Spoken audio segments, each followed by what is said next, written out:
Vamos conversar sobre o que o conto da Esther nos conta. O conto da Esther nos conta, nessa primeira fase do banquete da rainha, que existem duas rainhas que oferecem banquetes de formas diferentes, né? Uma que oferece banquete para o rei e, através desse banquete, ela consegue trazer libertação. Libertação do assunto ancestral, da historinha ancestral. Então, existe uma historinha ancestral que é contada na sua vida e na vida das mulheres da sua família. Então, existe essa historinha ancestral que é contada na sua vida e na vida das mulheres da sua família. E existe uma rainha que oferece um banquete para se libertar dessa historinha ancestral, que é contada na sua vida e na vida das mulheres da sua família.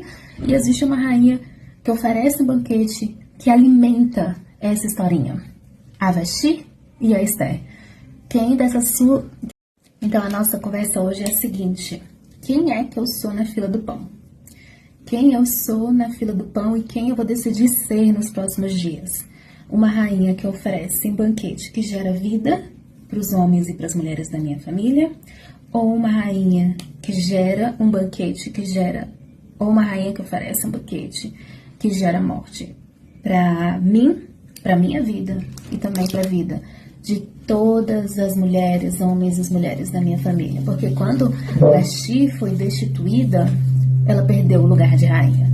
Então, a primeira coisa que você precisa tomar consciência aí no seu coração é: primeiro, o rei sempre está oferecendo o primeiro banquete e chamando você e fala: venha para o banquete. Venha cear comigo, venha se nutrir de mim, porque quem se nutre de mim vai ter 180 dias de prosperidade feminina, se você já estiver no lugar de governo. Se não, você vai ter apenas... Observa que a brincadeira de Amã não é destruir a vida de Esther. Quem é Esther? Quem é você? Quem é Esther? Quem sou eu na fila do pão? A brincadeira dele não é destruir a vida de Esther. Não é acabar com Mardoqueu, que também é o tio de Esther, que é o rapaz que cuidou de Esther. A brincadeira dele é destruir uma geração. Morte geracional. Morte geracional. Essa é a brincadeira, para você ver o nível de conversa que Deus quer ter com você hoje. Esse é o nível. É morte geracional. Quem é você, querida? Se você morrer, se você continuar na sua vidinha... Bert Helling já dizia: se você não vai ser a pessoa que vai resolver os assuntos dessa geração, vai passar para a próxima. E aí na próxima alguém vai ter que se levantar. Se não se levantar, vai para a próxima. Se não se levantar, vai para a próxima. Se não se levantar, vai para a próxima novamente. Então a brincadeirinha dele não é questão. Então o que você tem que começar a se perguntar aí, cara? É assim mesmo, gente. É o tempo que eu tenho e bora lá. O que você tem que começar a se perguntar? Quem é que eu vou ser na fila do pão? Eu vou ser a mulher que nega o chamado para o banquete do rei? Ou eu vou ser a mulher que oferece o banquete de libertação? A mulher que nega um chamado para o banquete do rei, ela está preocupada com as suas próprias coisas, seus próprios assuntos, a sua própria situação, suas próprias questões. E ela não tem coragem de se apresentar ao rei completamente nua. Porque em alguns historiadores falam que quando o rei chamou... Eu nem sei se está na passagem de Bíblia agora, eu não lembro, estou com sono. Que o rei chamou ela para se apresentar nua. E o fato da gente se apresentar nua, lembra? Adão e Eva estavam nus no jardim. Representa o quê? Sem culpa, sem medo, sem culpa, sem essas baboseiras. Então, o que você tem que ver aí, guria? Se você não se posicionar em relação aos assuntos que Deus está conversando com você, se você não se posicionar em relação aos assuntos que o Espírito Santo está conversando com você, porque Mardoqueu, nesse conto da Esther, está representando o Espírito Santo. Se você não se posicionar, você vai morrer. E que tipo de morte é essa? Morte espiritual. Morte de desconexão com o fluxo da vida. E aí, você vai morrer. E é isso que Mardoqueu está falando para Esther. Olha, Esther, não pense que você, por ser rainha, por estar no lugar de rainha, você não vai ser afetada, porque você vai. E aí a gente esquece que Vashti foi afetada porque ela não se posicionou. Vashti foi destituída, foi decretado. Não foi Deus que decretou morte sobre a vida de Vashti. Ela mesma decretou. As próprias consequências das ações dela decretou essa morte na vida.